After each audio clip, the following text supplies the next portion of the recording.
Muy buenos días, saludos amigos de Caribe Empresarial.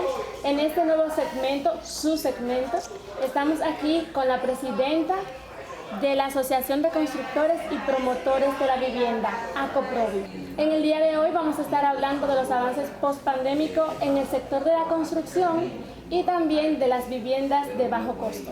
Hola, muchas gracias, me siento muy bien, la verdad muy contenta de poder visitarles a ustedes y poder expresarnos un poco aquí y llevarles algunas informaciones.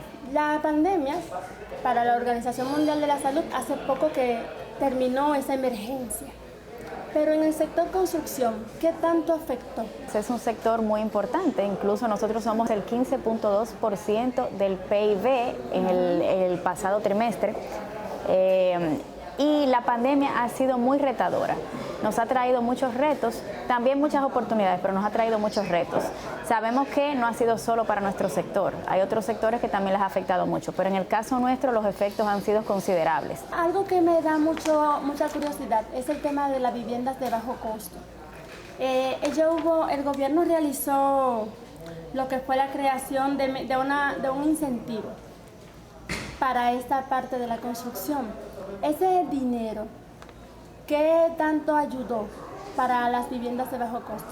Sí, bueno, no es por la pandemia, sino previo a la pandemia por la ley 189-11, salió el 2011, que es la ley de fomento al mercado hipotecario y fideicomiso, se creó lo que es el bono ITEVIS, o bono para la vivienda de bajo costo.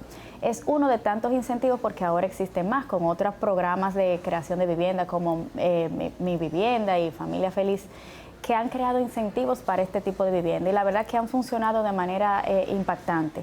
La vivienda de bajo costo pues ha tenido un auge en todo el sector desde hace muchos años.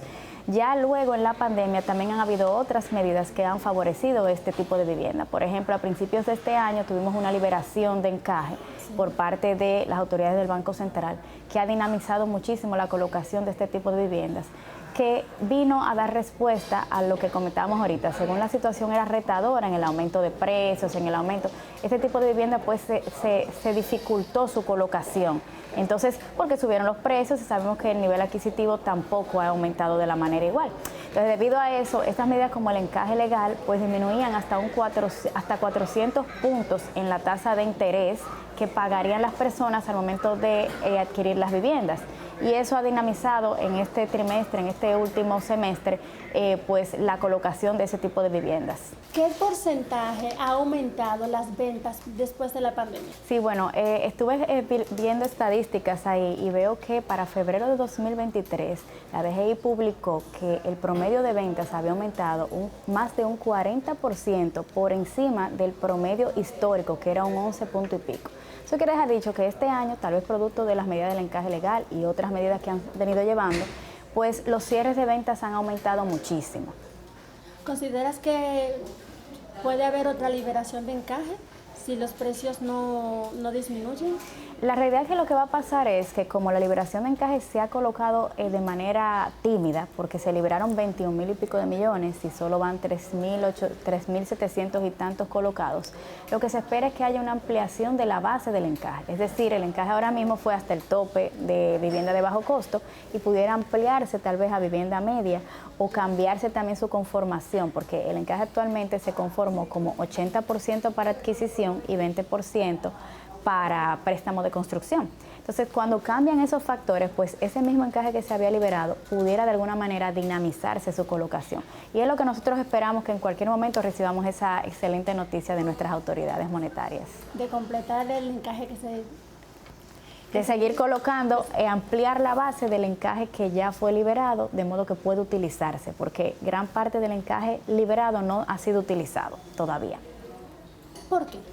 Por lo que te comentaba, el encaje legal fueron 21.000 y tantos millones, de los cuales actualmente solo se han colocado 3.700 y tantos. ¿Por qué? Porque se colocó, el tope que se utilizó para el encaje fue el tope de vivienda de bajo costo. Entonces, tenemos que ampliar esa base para que llegue a otras tipologías de viviendas. Pero también se debe a que el encaje fue proporcional a cada una de las instituciones las cuales habían depositado ese dinero. Entonces, ¿Qué sucede cuando eso pasa? Que hay instituciones de estas que tienen mucha vocación de colocar préstamos hipotecarios y hay otras instituciones que tienen menos. Entonces, aquellas instituciones que tienen más vocación para colocar préstamos hipotecarios ya agotaron su porción del encaje legal. Entonces, está esperando cómo se va a variar esa tal vez forma de colocación, a ver si puede llegar a más personas. Y bueno, cumplir el sueño de una vivienda digna para más dominicanos. Las viviendas de bajo costo oscilan entre 4.5 millones de pesos. Ese es el tope. Ese es el tope. Sí, por definición, actualmente el tope de este tipo de vivienda es hasta 4.850.000 y tantos mil pesos. Ya para terminar, tú me mencionaste los retos que están teniendo las viviendas de bajo costo, pero logros que hayan tenido post pandemia. Qué bueno que me lo preguntas, porque sí, al principio me quedé un poco corta en esa parte. Bueno, post pandemia han habido también muchas oportunidades.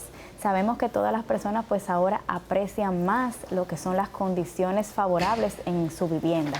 Muchas veces la gente pre-pandemia no duraba tanto tiempo en su vivienda y no le afectaba tanto tal vez, pero con la pandemia las personas nos dimos cuenta, inclusive nosotras, lo importante que es tener una vivienda adecuada y digna. Y eso ha abierto nuevos mercados, porque muchas personas que tal vez no valoraban esto, ahora buscan comprar una vivienda y por eso la demanda ha aumentado.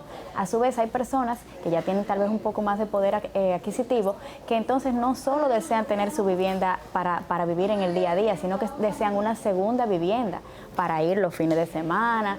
Incluso hemos tenido también un aumento en la demanda de personas extranjeras, porque el dominicano sabes que anhela vivir en su patria. Entonces ahora con la pandemia como que todo esto ha confluido y ha aumentado mucho la demanda de viviendas en todos los aspectos. Y eso sucede también en bajo costo y en vivienda media y también en segunda vivienda o vivienda de clase alta. O sea que esa ha sido una gran oportunidad que nos ha traído la pandemia.